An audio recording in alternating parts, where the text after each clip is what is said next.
Glória a Jesus, o Senhor é bom, o Senhor é fiel, amém, amados? Agora nós vamos aqui passar, queridos, para a parte em que nós vamos meditar na reflexão, certo? Aqui do Salmo 34, como a gente já fez a leitura anteriormente, né? Nós vamos agora meditar na, na leitura e na escritura da parte de estudo aqui da Bíblia King James, ok? Então, o que eu vou estar passando para vocês, transmitindo para vocês, né? Primeiro para mim, depois para vocês, é nada mais, nada menos do que aquilo que está escrito aqui na Bíblia King James, amém? A parte de teologia. Não vou estar lendo os versículos, estarei lendo os versículos da parte do estudo, que eu digo, né? Porque é bem extenso, mas eu estarei destacando os versículos do Salmo 34, ok? Então vamos lá, vamos juntos. Pai querido, Deus Santo, mais uma vez na tua presença, eu engrandeço o teu nome por tudo que tu és. Pai, eu te entrego este momento de adoração, de compreensão, de busca pela tua presença, busca pelo Senhor Jesus, porque nós queremos nos parecer com Ele. Obrigada pela tua palavra aqui, Senhor, revelada através deste estudo. Ministra ao nosso coração e à nossa alma, Senhor, porque nós precisamos de Ti. Que a nossa carne, Senhor, seja dominada pelo Teu Espírito Santo em nós e que o Teu nome seja glorificado. Pai, receba, Senhor, essa oferta de adoração na Tua presença. Fala conosco. É o que eu te peço, Senhor, no nome santo de Jesus. Amém, queridos? Então vamos lá. A primeira referência aqui já está lá no título, né? Graças pelo livramento. Aí vai falar, contar a história de Abimeleque, de Davi, e aí a gente vai já partir para essa parte, ok? A gente já vai para essa parte aqui que diz: como já foi comentado, todos os textos iniciais dos Salmos, aqui apresentados em forma de subtítulos, fazem parte do texto sagrado original em hebraico e compõem o primeiro versículo. Não vou ler porque está em hebraico, não consigo ainda, amém? Mas está se referindo a essa parte de Abimeleque. Este é um salmo de gratidão pelo livramento milagroso de Davi das mãos de Aquis, cujo título monárquico era Abimeleque, rei de Gade, e que significa pai e rei. O subtítulo indica a ocasião como sendo a de 1 Samuel. Olha a referência aí, gente. Quem quiser ir lá meditar, refletir no texto, ok? 1 Samuel 21. E que colocara em risco a vida de Davi. É um acróstico cujos versículos, ou seja, entre parênteses está aqui, menos o último, começam com as letras sucessivas do alfabeto hebraico. Realmente, eu não fiz a leitura dessas letras durante a leitura do Salmo, né? Como vocês sabem no áudio anterior, mas é um acróstico por conta disso, ok?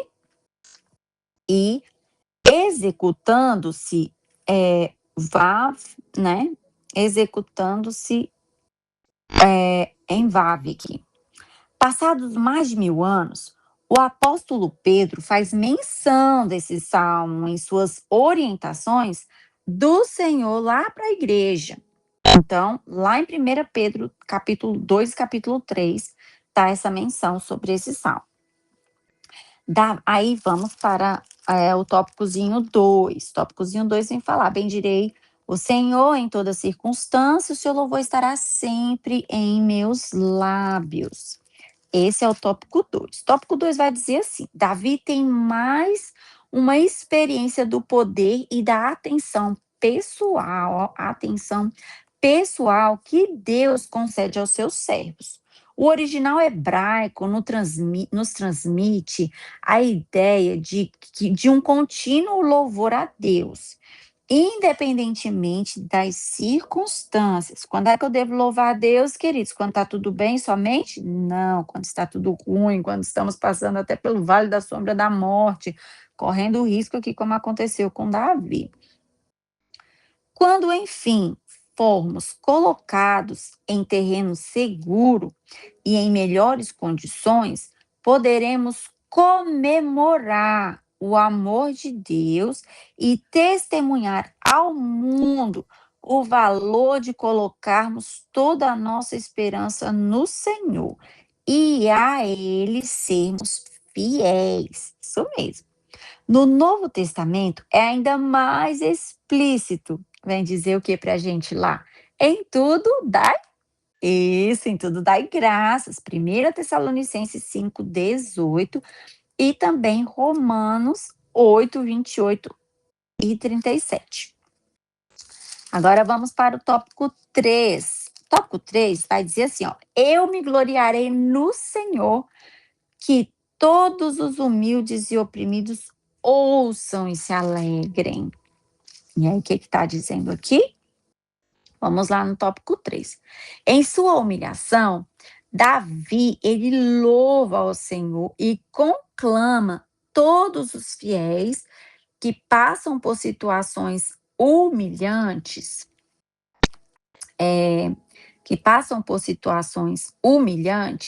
e que estão se sentindo oprimidos, a erguerem louvores ao Senhor de novo, gente, em todo o tempo, ou seja, sob qualquer condição.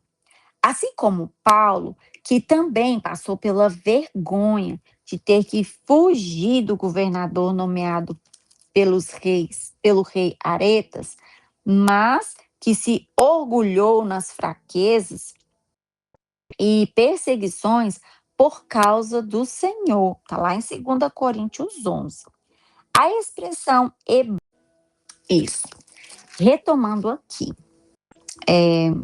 a expressão hebraica anavim descreve um tipo de pessoa que, ao passar por situações humilhantes ou aflitivas, não se revolta, mas humildemente busca, com fé, uma solução divina.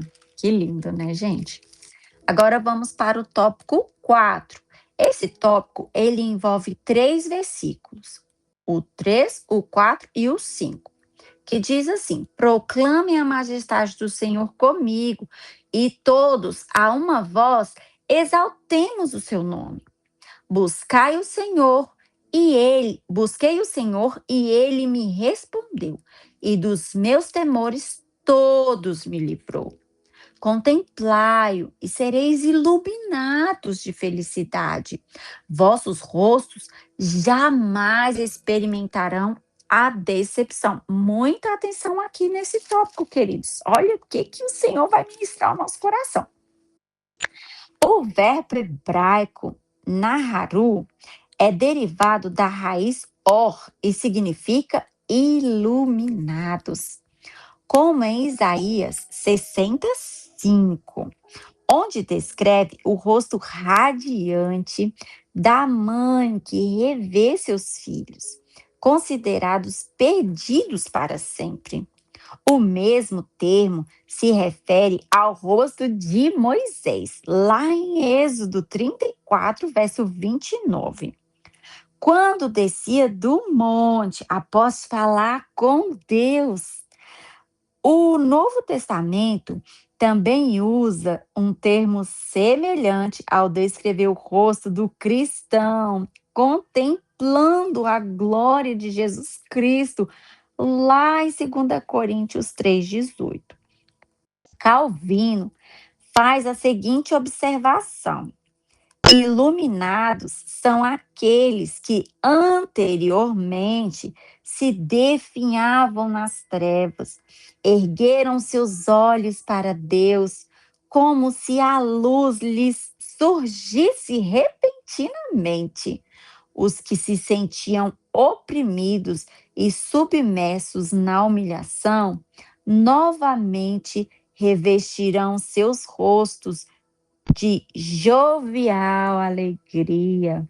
A palavra decepção também pode ser entendida como vexame ou vergonha.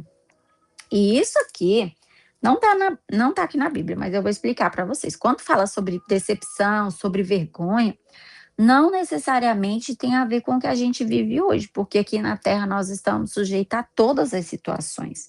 Mas tem a ver, queridos, quando nos apresentarmos diante do Senhor. Já falei na leitura de ontem e vou reforçar na leitura de hoje. Quando adentrarmos a presença do Senhor, não seremos envergonhados, não seremos expulsos, não seremos contados com aqueles que são falsos, mentirosos, que viveram de aparência aqui na terra. Então, nós não podemos viver de aparência, né? Então, está se referindo a esse tipo de vexame. Por isso, nós precisamos ser iluminados. Porque ao entrar na presença de Deus, a presença dele nos santifica, nos purifica, né? E glória a Deus por isso. Voltando aqui, né, para a interpretação da King James, agora vamos para o tópico 5. O tópico 5, ele envolve 2 versículos. Ele envolve o versículo 6 e o versículo 7. O versículo 6 diz assim: clamou este pobre homem, e o Senhor o atendeu e o libertou de todas as suas tribulações. O anjo do Senhor acampa-se ao redor dos que o temem e os liberta. E o versículo 7. O anjo do Senhor, já li, né, queridos? O anjo do Senhor acampa-se ao redor dos que o temem e os liberta. Isso mesmo. Vamos lá para o tópico 5. Esse tópico é um pouco grande, extenso, mas vale a pena. Vamos refletir. A expressão hebraica traduzida por o anjo do Senhor é extraída do versículo em hebraico, aqui transliterado em crone. Aí tá falando em hebraico, tá, queridos? Não vou conseguir ler, tá? Surge em várias partes das Sagradas Escrituras. Em muitos casos, esse termo se refere ao próprio Deus vindo à Terra. Está lá em Gênesis 12, Gênesis 16, Gênesis 18 também. Outras vezes, refere-se também a Deus, mas na pessoa de Jesus Cristo, o príncipe do exército do Senhor, como em Josué 5 e 6. A essas aparições de Deus e seu filho se dá o nome de teofania. Olha que legal, gente, está explicando para gente essas aparições de Deus aqui na Terra, né? O que se dá? Teofania é o nome. Então, mas o termo o anjo do Senhor também pode ser usado para identificar um anjo mesmo, ou legiões de anjos, que o Senhor destaca para missões específicas e para nos acompanhar e zelar por nossas vidas. Esses, entre aspas, anjos, também são chamados de principados e potestades, e por ordem do Senhor, estão sempre ao nosso redor, acampados e vigilantes, cuidando da preservação da nossa vida e, às vezes, em luta contra as potestades do mal, evitando que o diabo possa cumprir em nós o seu alvo destrutivo. Está lá em 2 Reis. São espíritos ministradores, criados por Deus para servirem aos que hão de herdar a salvação. Dessa forma, jamais estamos sós. Temos o Pai e o Filho unidos ao Espírito Santo, Isso mesmo, gente, ó. Temos o Pai e o Filho, que é Jesus, unidos ao Espírito Santo que reside na nossa alma, aqui na alma dos cristãos. E na minha alma, na sua alma, né? Que aceitou Jesus como Senhor e Salvador da sua vida. E dispomos de uma multidão de anjos ministradores observando-nos diuturnamente. Meu Deus, tá até temor agora, né? Não é comum vê-los ou ouvi-los por causa dos planos de Deus, que espera de nós, primeiramente, fé em Sua palavra. Está lá no João 20, Hebreus 6, 1 Pedro 1. E, devido à diferença de dimensões nas quais vivemos, mas ao deixarmos essa vida, nos encontraremos com eles para o início do eterno regozijo com nosso Senhor. Eu creio, em nome de Jesus. Amém, queridos? Está lá em Lucas 16 e Atos 23. Uma vez que o anjo do Senhor deixa de aparecer depois da encarnação, infere-se frequentemente que o anjo do Senhor, na maioria das vezes em que o termo aparece no Antigo Testamento, refere-se à segunda pessoa da Trindade, que agora está se referindo a Jesus, a Jesus Cristo, a palavra logos em grego e o verbo eterno. Amém, queridos?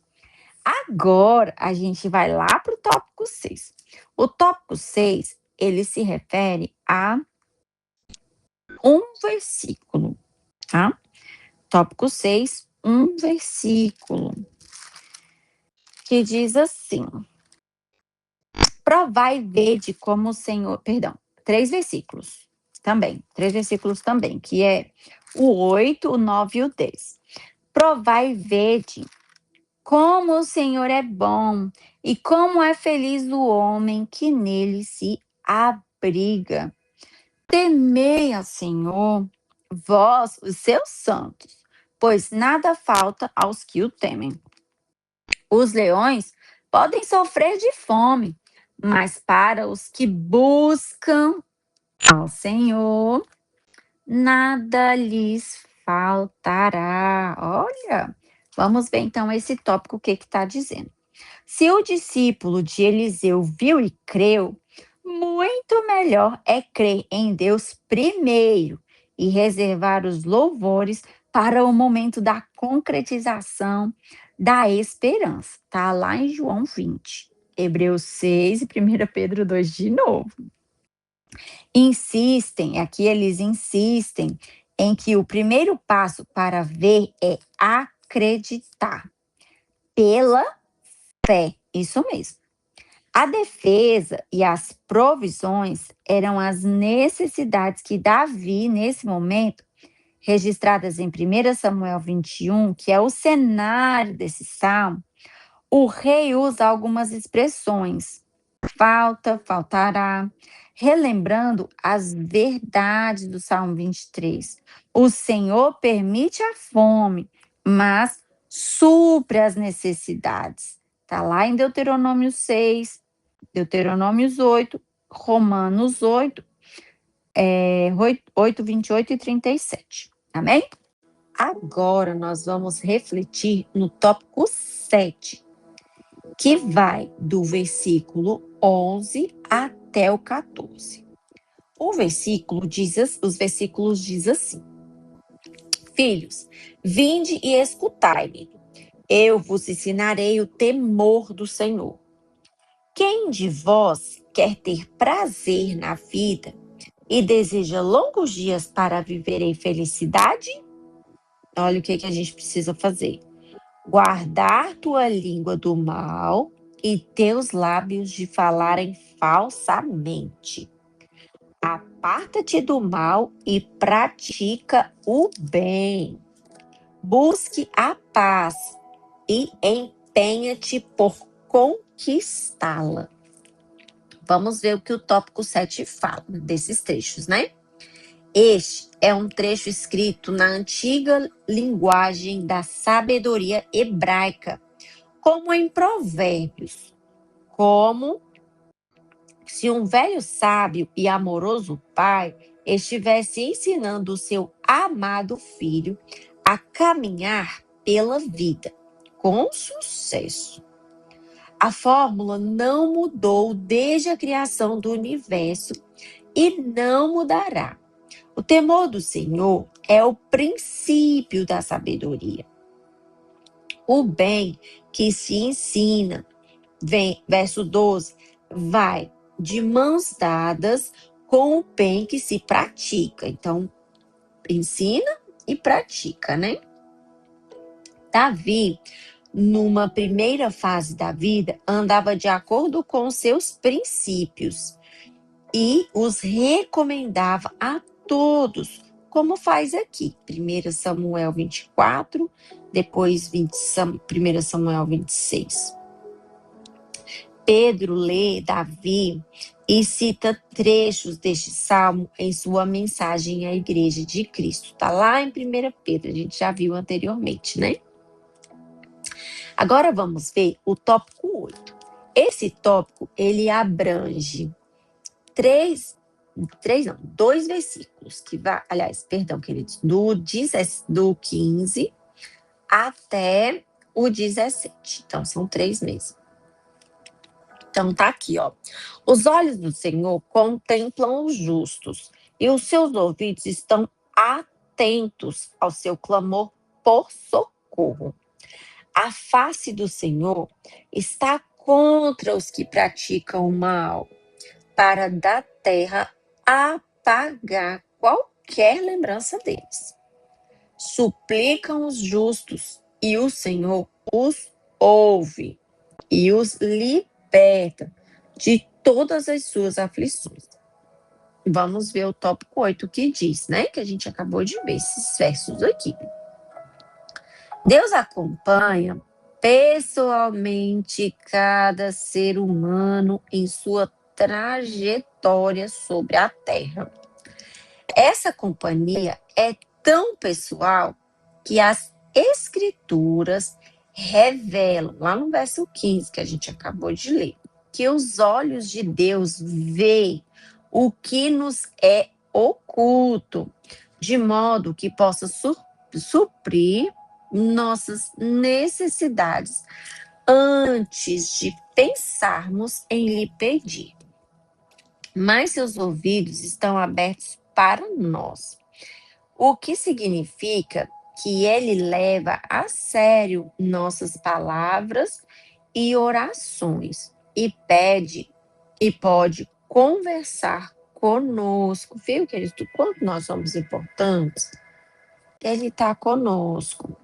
A expressão hebraica tzedakim foi omitida de algumas versões, mas significa o clamor dos justos.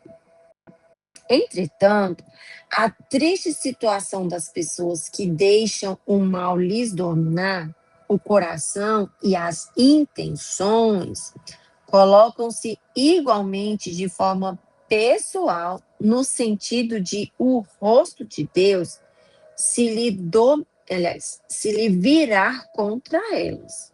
Queridos, só existem 2 caminhos, só existe Deus e o inimigo das nossas almas. Ou somos filhos de Deus, ou somos filhos do diabo. Se somos filhos de Deus, vamos praticar o que a palavra nos ensina. A Bíblia nos ensina. Se somos filhos de Deus, vamos obedecer a Bíblia, tá? Não é outro livro, é a Bíblia. Mas, se somos filhos do diabo, vamos acreditar nas mentiras dele, seguir qualquer outro livro que tem por aí, que não é a palavra de Deus. Isso é eu que estou explicando, tá, Cris?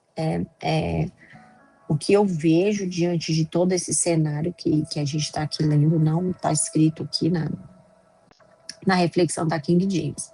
Amém? E voltando para a reflexão da King James. Oh, glória a Deus, aleluias. E nós não sabemos o que se passa no íntimo da alma humana, e muito menos quem são os escolhidos do Senhor. Por isso, a ninguém devemos julgar. Essa não é a nossa função, tá bom? Não é a nossa função. Ficar falando, vai para o inferno, como é que é? Quem vai para o inferno, quem não vai para o inferno. Não podemos fazer isso, não. O nosso papel é falar a palavra de Deus. Lá naquele grande dia que o Senhor vai separar, a Bíblia fala que ele vai separar as ovelhas dos bodes. É o que a Bíblia fala, queridos. Não sou eu que estou falando. Por que as ovelhas dos bodes? Primeiro, porque a gente sabe que quando ele fala isso aqui é para quem conheceu ele, né? Então, ovelha obedece, bode não obedece. Conhece, mas não obedece, ok? É nesse sentido. Porque o ímpio, ele já está na impiedade, ele não está convertido, ele não ouviu falar de Jesus, ele não desceu as águas, ele não batizou, ele não confessou, ele não foi discipulado, ele não está na igreja. Então, o fim dele é esse, ele vai usufruir das coisas desta terra. Tem muitas pessoas, queridos, que vai viver o melhor desta terra, mas é só isso que elas vão viver. Entende? Tem outras que não vão viver uma vida abundante aqui na terra, mas elas vão experimentar a vida abundante na eternidade. Então, então quer dizer que pessoas ricas não entrarão no reino de Deus? Não foi isso que eu falei. Se a pessoa rica se converter do seu mau caminho, se arrepender, se voltar para Deus, aceitar Jesus, ela pode continuar sendo rica, seguindo a vida dela, querido, desde que ela não faça nada que contraria as escrituras. Mas já tem aquele que é mais humilde, né? Digo financeiramente, e que é soberbo, e que é uma pessoa má no seu coração, no seu intento, que não aceitou Jesus, não se arrependeu, pode acontecer também. Ok? Amém, queridos? Voltando aqui. Então, aprendemos que não devemos julgar, essa não é a nossa função ainda, porque lá na eternidade, sim, aqui não. Devemos proclamar, ó, lembra? Devemos proclamar a palavra da salvação. Pois mesmo a mais cruel das pessoas, gente, olha aqui, ouve isso aqui, é muito importante. Mesmo a mais cruel das pessoas ainda tem uma chance de salvação e reabilitação, tá? A diferença, queridos, nossa, de uma pessoa que não serve a Deus é que nós hoje conseguimos dizer não para o pecado. Não significa que nós somos santos e perfeitos e temos, sabe assim, olha, eu estou santa, sou santa, não. Nós somos todos pecadores e carecemos da graça do Senhor. Se não for a graça do Senhor, queridos, ninguém vai para a eternidade, ninguém. Sabe o que nós merecíamos? Sabe o que nós merecíamos, querido? Nós merecíamos o inferno, mas o Senhor, a Bíblia fala que o Senhor nos arrancou das trevas, desse lugar de trevas, e nos transportou, o Pai nos transportou para o reino do seu Filho amado. Através de Jesus nós somos salvos, somente através de Jesus nós nos tornamos filhos de Deus. Amém? Glória a Deus. Vamos continuar aqui, finalizando já. A pessoa mais perversa, se ela se arrepender, ela pode ser alcançada sim por Deus, amém? E aí, agora vamos para o tópico 9. Esse tópico também são 3 versículos. São quais versículos? Do 18 ao 20, que diz assim: perto está o Senhor dos que têm um coração quebrantado e salva-os de espírito abatido.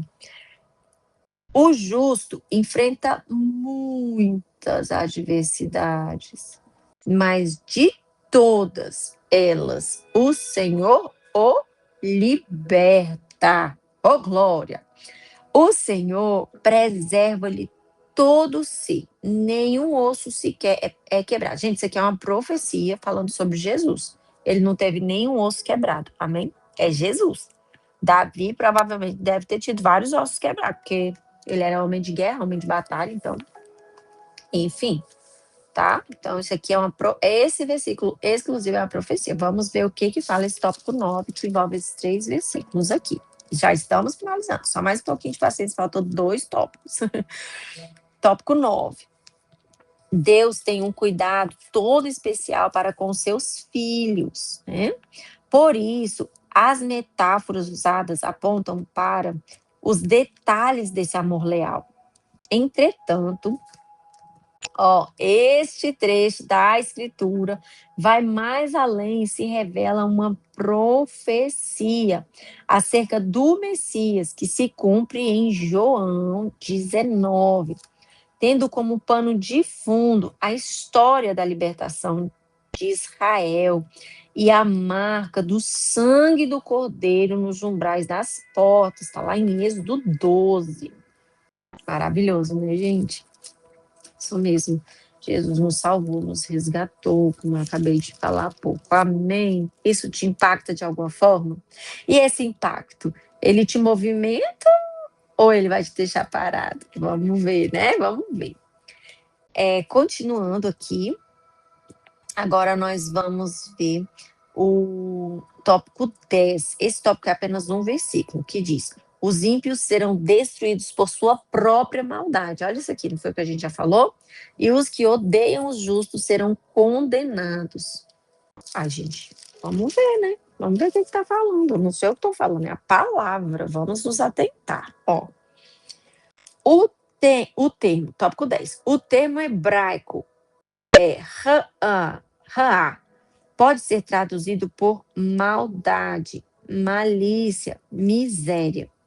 Entretanto, o contexto do versículo demonstra que a impiedade, vamos ver o que significa, com a qual os cruéis abastecem suas motivações, olha a impiedade, recairá sobre suas próprias cabeças, tendo ensinado não haver mais defesa e segurança que uma vida justa, piedosa e irrepreensível. Viu? Deus declara aos perversos, mesmo quando ninguém ou coisa alguma parece se opor a eles, que de repente as coisas se voltaram contra. Gente, é de repente que as coisas se voltam contra uma pessoa perversa, tá?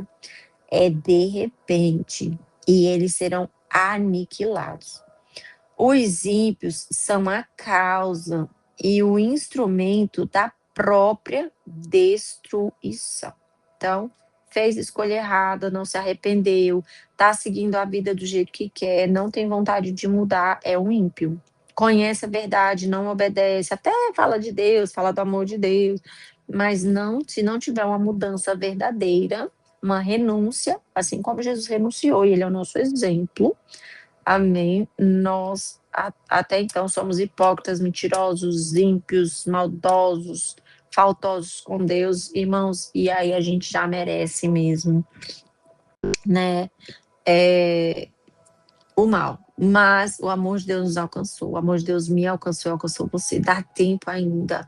Reconheça o seu pecado, se arrependa, volte-se para o Senhor, porque Ele é fiel e justo para perdoar eu e você do nosso pecado. As consequências vai ter, naturalmente, porque faz parte da vida. Mas se houver um arrependimento, há perdão. Amém? E para finalizar, o último tópico. Isso mesmo, o último tópico, tópico 11, que se refere ao versículo 22, tá? Que diz: o Senhor resgata a vida dos seus servos. Todos os que nele buscarem refúgio serão absolvidos. Enquanto uns serão condenados, os ímpios serão condenados, os justos serão absolvidos. Gente, uma pessoa que foi absolvida é porque ela já foi o quê? É isso aí, né? Já foi, estava lá no banco do réu, né? Mas foi absolvido. Já o ímpio não, o ímpio é culpado. Achei culpa nele. O justo, não é que ele não é culpado, é porque ele está lavado com o sangue do Cordeiro. Então, quando o pai olha para ele, ele não vê a gente, ele vê o filho dele, que é nosso Senhor e Salvador Jesus. Por isso que a gente, não é porque a gente é bonzinho, não. É porque Jesus é perfeito. Amém? E tópico 11, finalizando essa frase que esse versículo que eu acabei de ler. O termo absolvidos, ó, vem da expressão não serão condenados, isso mesmo, que advém do mesmo verbo hebraico que se traduz declara os culpados ou condena-os, tá lá no verso 5, 10 e Hebreus 11. É uma palavra que se associava fortemente à culpa, né? Merece a culpa. E a sua devida punição ou expiação. Punição, condenação, né? Mas, e expiação é uma oferta que foi dada. Então, olha aqui. Qual a nossa devida punição? Qual a nossa ou expiação? Jesus já pagou. Então, ele nos deu perdão e nos deu salvação. A gente vê isso aqui lá em Oséias 5 e Oséias 10. Assim, Davi leva a interpretação para nenhuma condenação ou plena absolvição daqueles que verdadeiramente se refugiam no Senhor. Verdadeiramente. Tem um monte que se refugia falsamente. Mas nós não, nós nos refugiamos verdadeiramente no Senhor. Romanos 1, ou Romanos 8 e Romanos 33. Oxe, Romanos 8, 1, versos, né? E versos 33 e 34. Desse modo, o cristão pode cantar com grande alegria este salmo, adicionando gratidão e louvores por conhecer o custo inimaginável da salvação no verso 22, a parte A, e o alcance ilimitado do amor de Deus, verso 22, parte B. Amém, queridos. Foi bem extenso, mas eu acredito que você aprendeu muito hoje. Amém? Comenta aí e já compartilha com alguém que tem sede de Deus.